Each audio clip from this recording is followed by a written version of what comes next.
In-niċċa ta' San Pawl fil-Pjazza tas-Saqqajja fir-Rabat se tiġi rrestawrata b'investiment ta' 100,000 euro wara ftehim bejn l-Aġenzija Komuni ta' Malta u l-Kunsill Lokali tar-Rabat.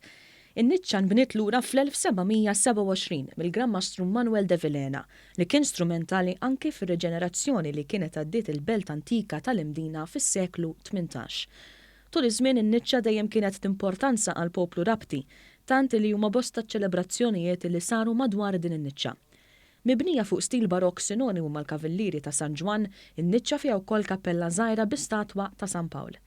Fl-2002 in-niċċa kienet ġiet irrestawrata b'kollaborazzjoni ma' kumpanija Taljana. Minkejja dan ir-restawr tal-2002, l-elementi naturali ħallew l-effetti tagħhom fuq in-niċċa. Fost l-aspetti l-aktar li għandhom bżonn attenzjoni hemm biċċiet neqsin, pjanti u erożjoni li f'postijiet tinsab fi stadju avvanzata. Saħansitra minn ġewwa l-kappella il-figura ta' San Pawl u l-ħitan bis-swit tagħha iridu jiġu imnatfa, miżbuha u kurati kontra l-elementi, speċjalment l-ilma. Wara l-iffirmar tal-ftehim is-Segretarju Parlamentari għall Komunitajiet Alex Muscat sostna li l-investiment fuq din in-niċċa sar grazzi għal programm ta' residenza.